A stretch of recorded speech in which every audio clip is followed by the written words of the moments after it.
Persian king actually gave a very nice response, about a 5-page response, in which he defended the dignity of the ancient Persian kingdom. But there's a very interesting statement here, and part of the warning that the Prophet made to the king. He said, if you do not accept Islam, you will be responsible for the sins of the Magi. This is a very significant statement, and it has everything to do with the occult elite. Who are the Magi? These are initiates into the esoteric aspects of religion, the hidden things of God, which they think that they can discover for themselves, and which Iblis has charged specific jinn in specific areas all throughout the world. He assigned these jinn, along with your jinn that Allah assigns to us, to promote this anti-fitra doctrine. Become an initiate of these secret occult mysteries, become a shaman, become a magician, a sorcerer, tell the future, read palms, read the tarot cards, burn incense, bow down to statues, create this sort of environment. Look at these fellows. Is that a picture of Amana? Yeah? But people trust these. And in this country, all over Southeast Asia, you have people going to bomos. Whenever they're getting into trouble, they run to the bomo. They don't go to the masjid. They run to the bomo when they're having this kind of trouble. And the bomo says, I know exactly what to do. You'll have to give me so many ringgits, and bring me the blood of a chicken, or bring me the blood of a dead rat that you find buried in the garden after midnight, or whatever, all of this crazy stuff. And people do it. And they say, oh, you mix this all up, and you take the rice and you throw it all around the bed. Yeah. You probably, all of you know somebody who's done this stuff. This is shirk. Sins of the Magi. Who did he say to respond? The Prophet said the king of Persia is going to be responsible for this. Who's the king of Persia? King of Babylon. Babylon. Okay? Now, next slide, please. Here's something from a statement by Imam Abu Hafs al-Bukhari. He said that corrupt states arise mostly from the following: the sinfulness of the Gnostics, the betrayal of the mothers, which destroys Amana, which is one of the reasons most of the people are running to the Bobo, isn't it? The lying of the initiates, the Magi. Sinfulness of the Gnostics, betrayal of the lovers, lying of the initiates. This is one of the statement made by one of the greatest scholars. Okay? Now, I spent so far almost 5 years at advanced graduate studies amongst the so-called advanced Muslim scholars of Islam. Nobody's talked about any of this stuff. Not one of them talks about these things. It's forbidden. It's not politically correct. It's almost not religiously correct to talk about these things. It's as if, okay, well, we can talk about, I'll give you a quick story. I gave a scientific paper at an Islamic science conference, and I explained how it is that a baby becomes a homosexual, and that Allah did not create them that way. We're doing it. I explained it scientifically. We know how it's done now. If you want to know, you buy my book on marriage. It's all in there. why one of the reasons I wrote the book, because this is a big problem now. Did they publish my paper? No. I was called on the carpet.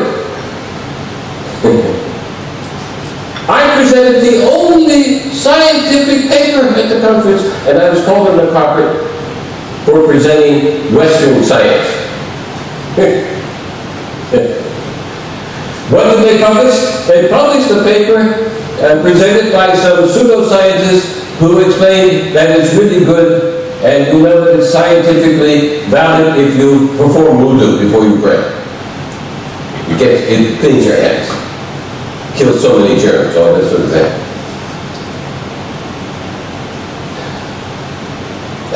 Remember the statement of the prophet. He said, oh, I don't think that's going to work. You have people now in positions of authority, religious authorities, and they say, oh, I don't think that's important. So the people don't think about it anymore. They just throw it away. Oh, but voodoo's important. Oh, voodoo's important. But how many times do you have to tell me? I'm an intelligent man. I still have my feature.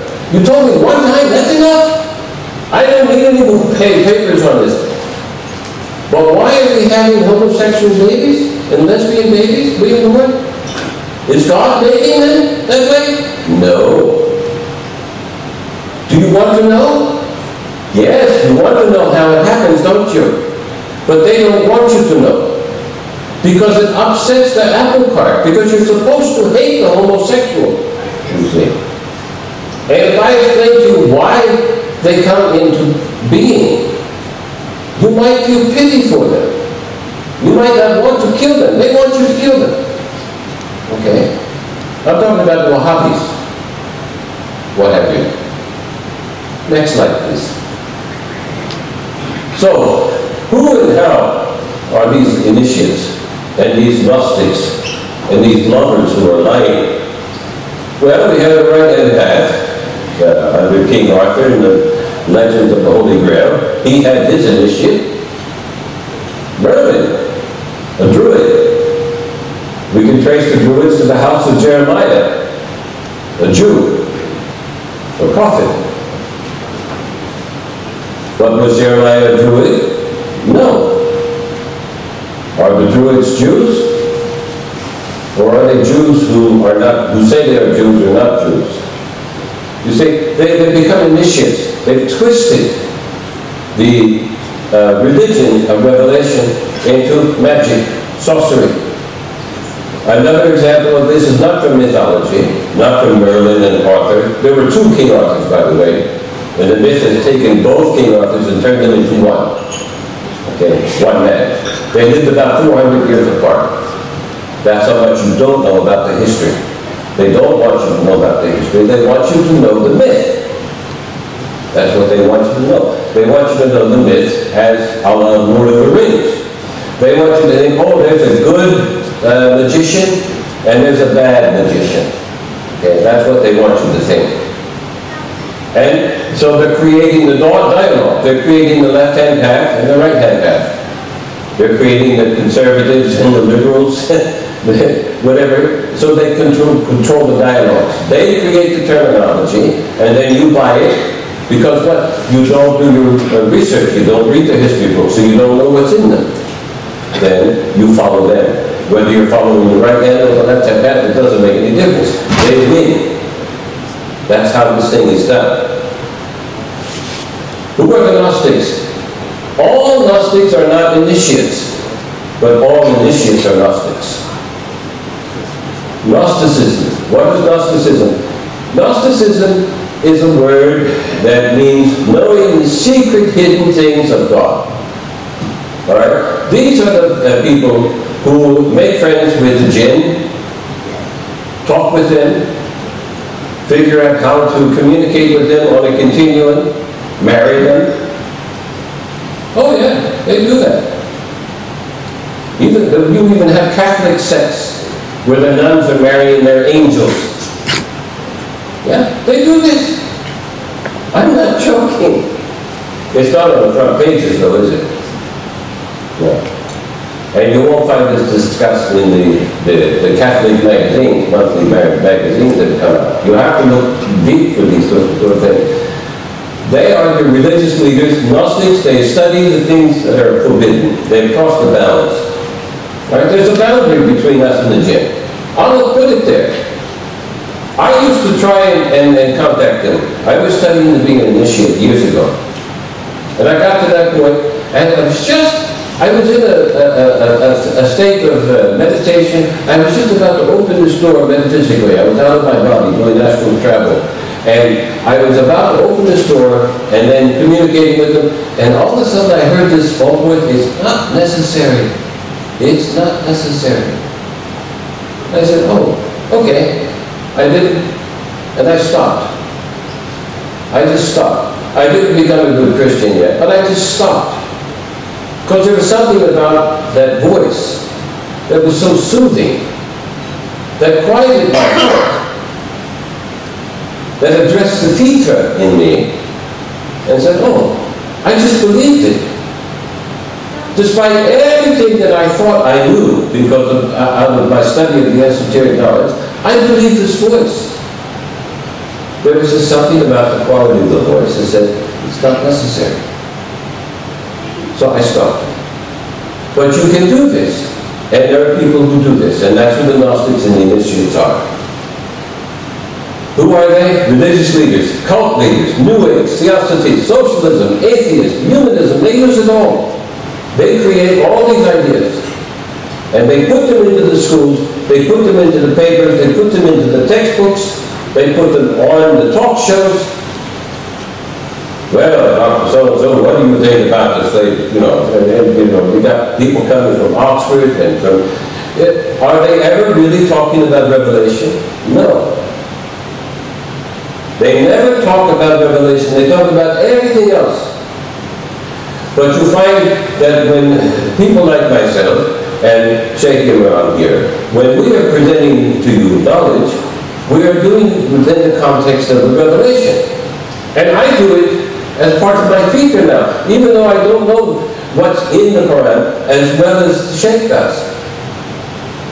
There's something in me now that I'm so in touch with Fitra, I just, you know, Sister Amir just said, "Oh, what you were talking about, it's in the Quran, it's right there." And she just showed me. I said, "Wow, good, that I was right." Because sometimes I'm not 100% sure, you know. That's why I'm here with Sheikh Imran, just to make sure I don't make a misstatement. Because I don't want to hit the grave and then have the angel say, "Why did you say that?" You know, I'm afraid. Okay, these people they're not afraid of the grave in that sense. They don't have the sense of Akira. They're afraid of their masters. Because Satan rules through fear. But it's fear in this life. So the hardcore Satanists at the top of the pyramid, these are the magi inside the circle, the eye. All right? Lord of the Rings, 3 rings. You've got rings. That's what they're about. Rings. And they're inside they control the Gnostics from behind closed doors. That's what they do. Who are the Gnostics? Well, some of them are at your top levels of your Freemasons, okay? But they're not magi, not necessarily magi. You can be the Grand Master of a lodge and still not be an initiate. You see? You could be a 33rd degree Freemason and still not be an initiate, a magi. But you can be considered a Gnostic. Somebody who's in the know. Somebody who knows about the networks around the world. Somebody who knows somebody. And then you get this word, it's like the Grand Master here. And he was the director of the Medical Society. He was also a top orthopedic surgeon in this country. And he said, "The Duke of Kent told me to make ourselves public now, after 170 years of privacy." This happened 5 years ago. Here. So who's he following? He's following the Duke of Kent. Not your king. Not even your king. See? The Duke of Kent. Who's the Duke of Kent answerable to? The Queen. Who's she answerable to? The Pope. Believe it or not. So, how do they reward people, these initiates in the Gnostic? Intimidation, Pavlovian conditioning. They treat you like animals, dogs. They say a trigger word, crusade. Everybody starts, and that's why they call the soldiers, they have ID tags. They're called dog tags. You ever think about that? These people don't mince their words. They hide in plain public. In the occult circles, a slave of the altar of Satan is called a dog. They wear, the U.S. soldiers, the Crusaders, are wearing dog tags.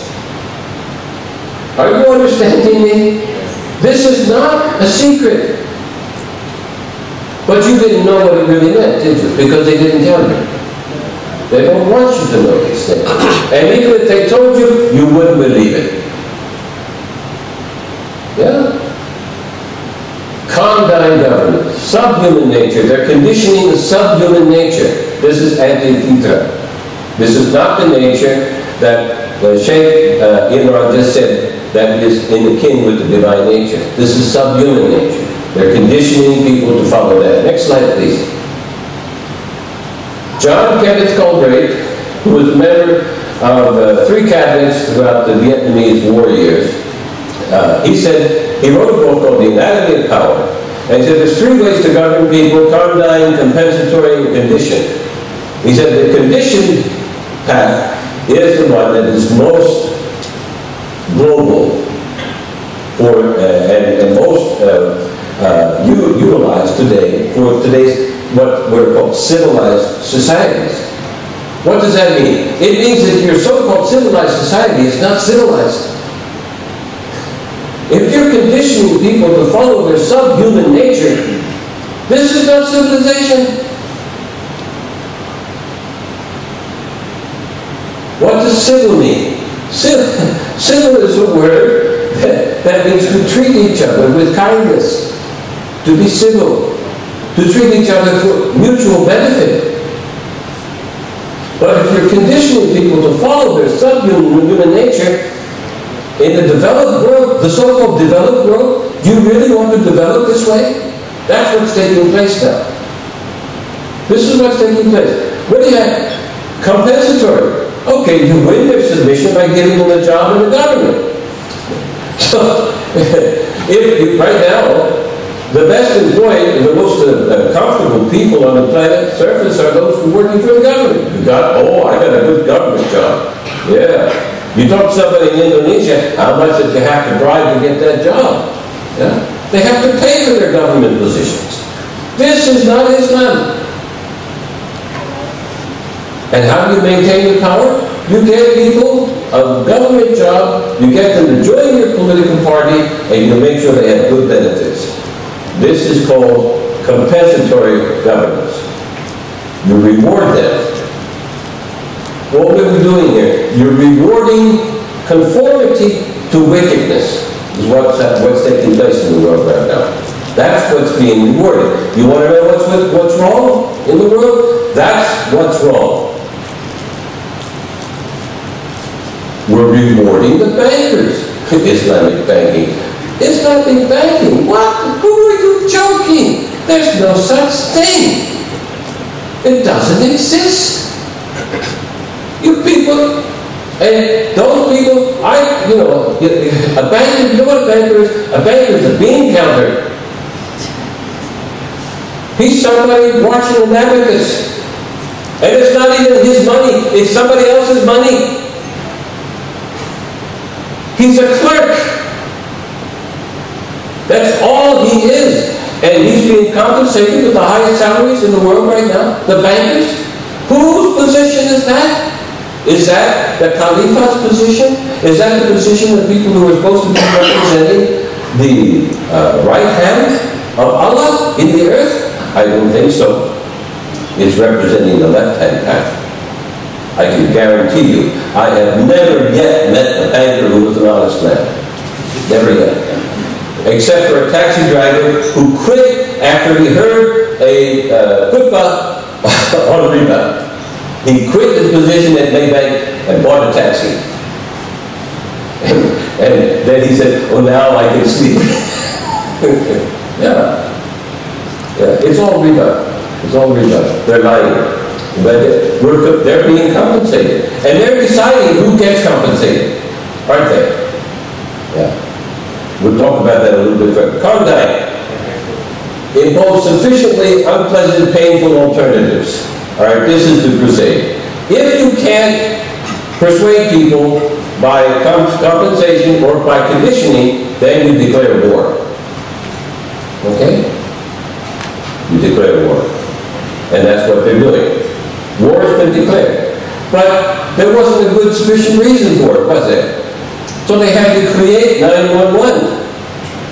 And they had to blame it on us, on Muslims. And then they had to say the trigger word, crusade. That's what they've done. And I've gone to Muslim conferences within the last couple of years. I heard Muslims get up and say, we're responsible for 911. Scholars! Idiots! Liars. Next slide, please. Sorry, I get a little bit excited sometimes. How am I doing, boss? All right? Sorry, okay. That's it. Dr. Omar, there's 10 more minutes. 10 minutes, okay. We'll get through this very quickly. Conditioning tools. This is an officer in the army, Saudi Arabia. Look what's on his collar. Wrong way. See this thing? That's the Freemasonic compass. Is being worn on the collar there. Here is the Eye of Horus being worn on the shoulder now. Here is Pharaoh's pyramid. This is a Boy Scout badge. These are all Boy Scout badges. That's what they are. This man is totally conditioned. And he is compensated. You can tell